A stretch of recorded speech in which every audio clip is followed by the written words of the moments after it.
The love of a mother is the greatest, surging, and divine current that plays forever through humanity. A mother's natural calling is to serve from the only mandate she knows best, from the heart. And such is the case of Nanay Soling, who transformed herself to any role that life led her. Hailed as a mother of Davao, she has become legendary, a respected figure when it comes to genuine public service, and is a great part of the history of Davao.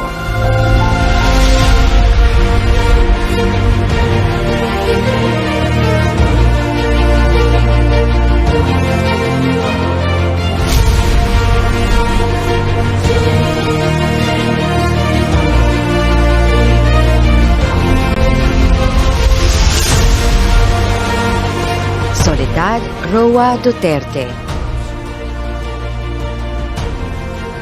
Before anything else is a mother, and not an ordinary one at that. Rodrigo is the 16th President of the Republic of the Philippines. Nanay Soling's story of transformation is remarkable. She was born on November 14, 1916 in Cabadbaran, Agusan del Norte. The daughter of Fortunata Gonzalez and Eleno Roa, who is a Chinese immigrant from Ningnan, Fujian, China, Nanay Soling had always dreamed of becoming an educator. After finishing her degree in education from the Philippine Normal School in Manila in 1939, she fulfilled her passion as a teacher in Cebu City, Philippines, eventually becoming the supervisor of the Regional Education Bureau. While serving as a teacher, this was when she met Vicente Duterte from Cebu. Sparks flew and they got married and eventually moved to Davao in 1951. Taking on her new role as a wife, Nanay Soling still pursued her passion for teaching and has touched so many lives because of her compassionate ways of instruction.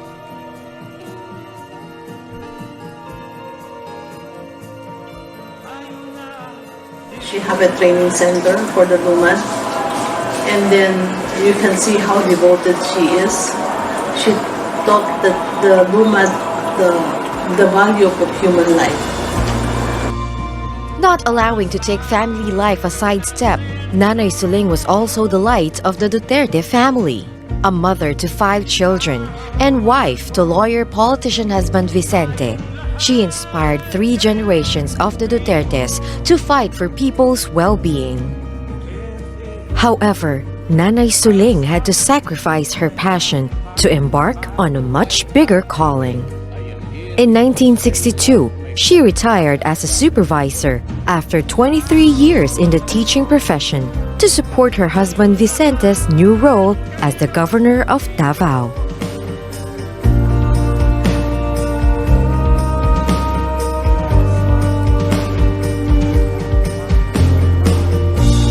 Siya ang nakahatag o kalambuan diri sa maong sityo o daghan kayo nga yang gipasalig nga yang nabuhat yun dili lang sulti kung dili sa buhat yun niya na demo.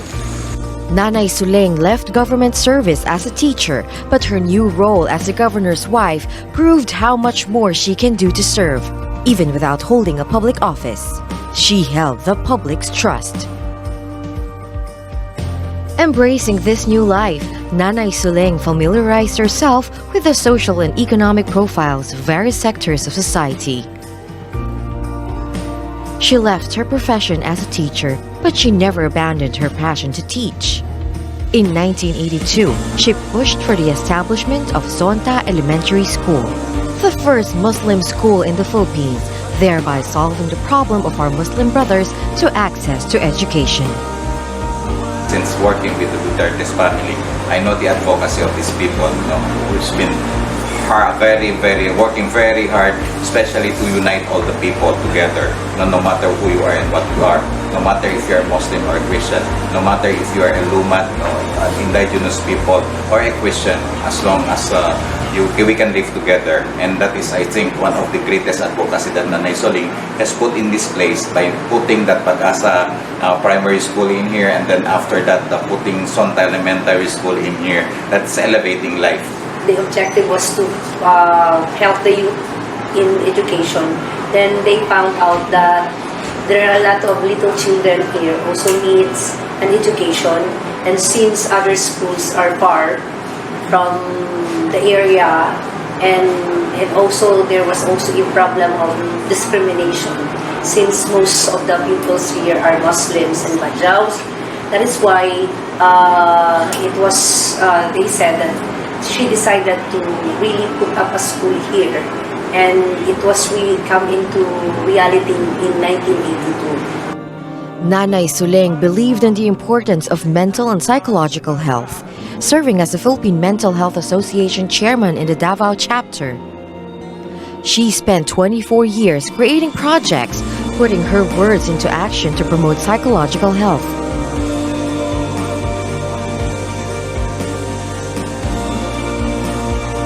Nanay Soling also took care of social rehabilitation and the development of the people's skills.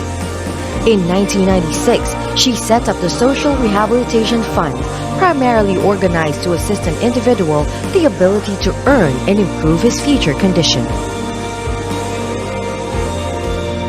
Nanay Soling also raised quite a number of social welfare projects, including the Marilog's Agroforestry Fund, the Kalinan Mountains Training Program for the Education-Deprived Youth, the Macopa Torils Blind Agriculture Project.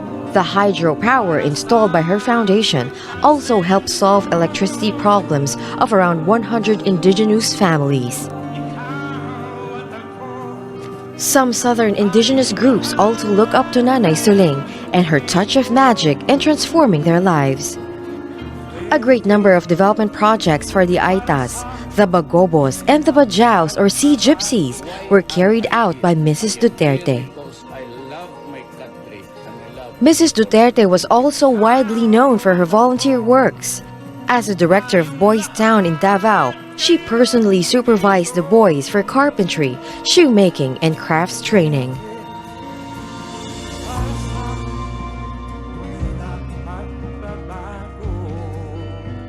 She also started the Santa Club of Davao City and pioneered a project at Isla Verde for poor Muslim families. To date, there are over 500 Muslim children benefiting from this project.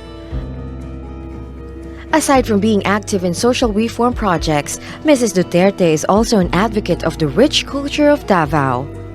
In fact, she lobbied fund for the creation of Davao Museum, a repository of how Davao came about, its history and culture, and the tremendous changes it went through. Nanay Soling refers to the province as heaven on earth.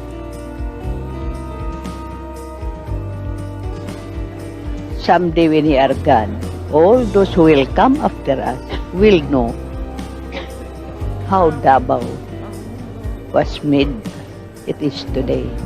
And it is a must for everybody to contribute in one way or another, small as it is, to make these things worthwhile, worthy of your sacrifices, worthy of our aspiration, and something that everybody should be proud being a Davaoeño, not because we are born here, but we live in a place where we can call a heaven on earth. Mrs. Duterte also practiced her deep faith and love for God.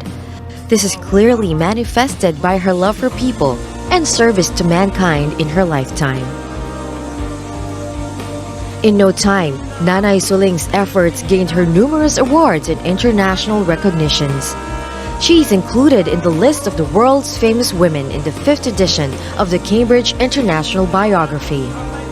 In 1981, the American Geographical Institute awarded Mrs. Duterte with an International Honor Record Award, just to name a few.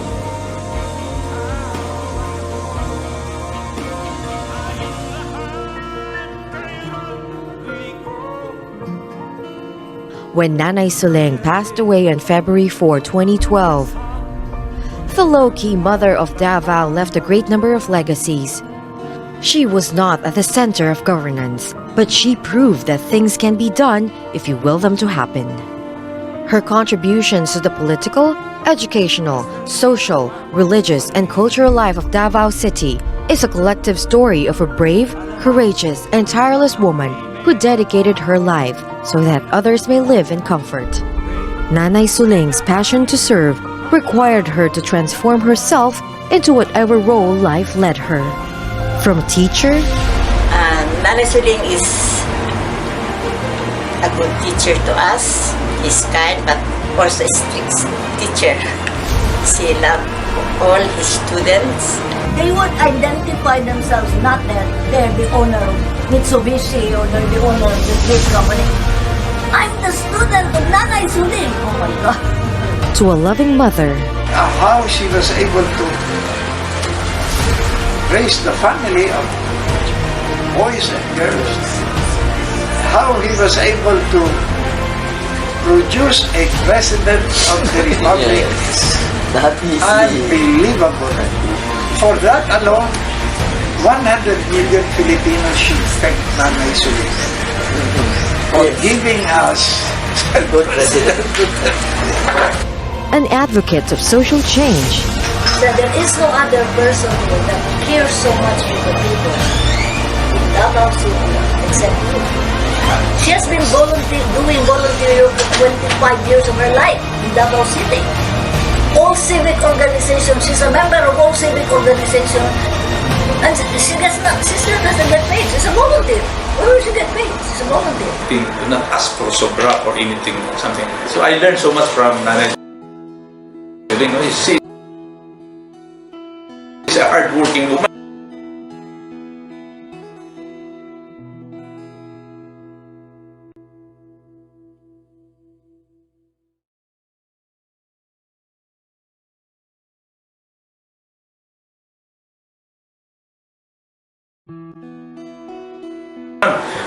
And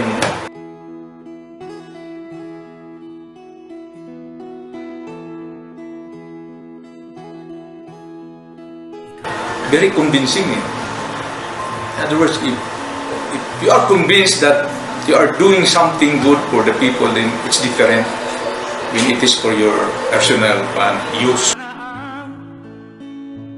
Ayon ko sa magnanakaw na tao.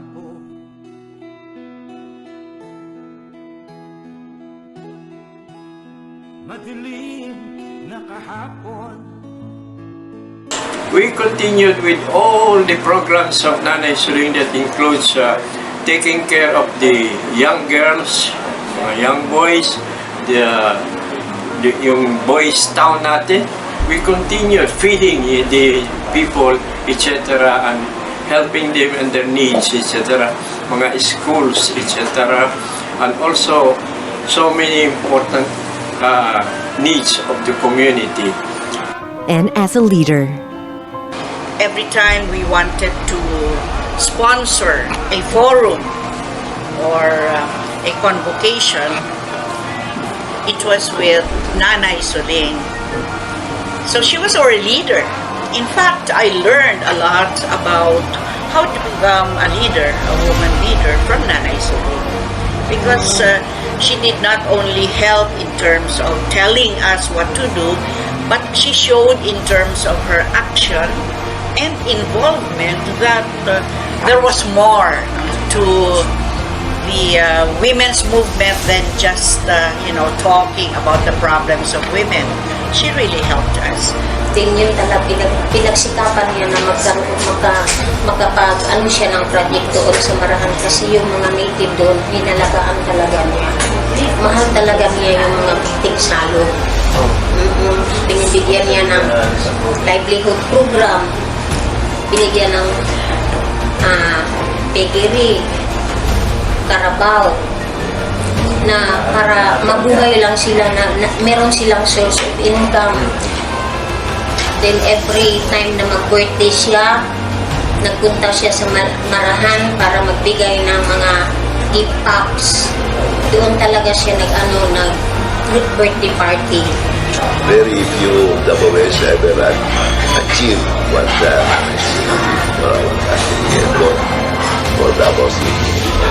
Still discipline, the way she brought up President Duterte. She did not need a title to lead. because for the people she worked with and served, she was and always will be a great teacher. In fact, Nanay Soling is considered one of the pioneers in the Davao education sector. Today, her dream and lifelong passion to teach is very much alive in both the Philippines and China. In Davao City, there is a newly constructed Soledad Roa Duterte National High School. Moreover, in Fujian, China, where her ancestral house is, a college was built and named in honor of Nanay Soling, the Soledad College at the Fujian Normal University. The college aims to deepen the cooperation of higher education between the two countries as it invites Filipino students to study in China under a scholarship grant. This year, Soledad College already has its 2 batches of Filipino students with full scholarships. 希望你们学成以后回来，为你们的祖国报效，菲律宾报效你们的祖国。We love you, Nanay Soling. Mrs. Soledad Roa Duterte inspired so many lives that it is almost impossible for her to be forgotten. Her legacy lives on and continues to inspire Filipinos in believing that miracles happen. Nanay Soling made her own miracles and showed us a little piece of heaven on earth.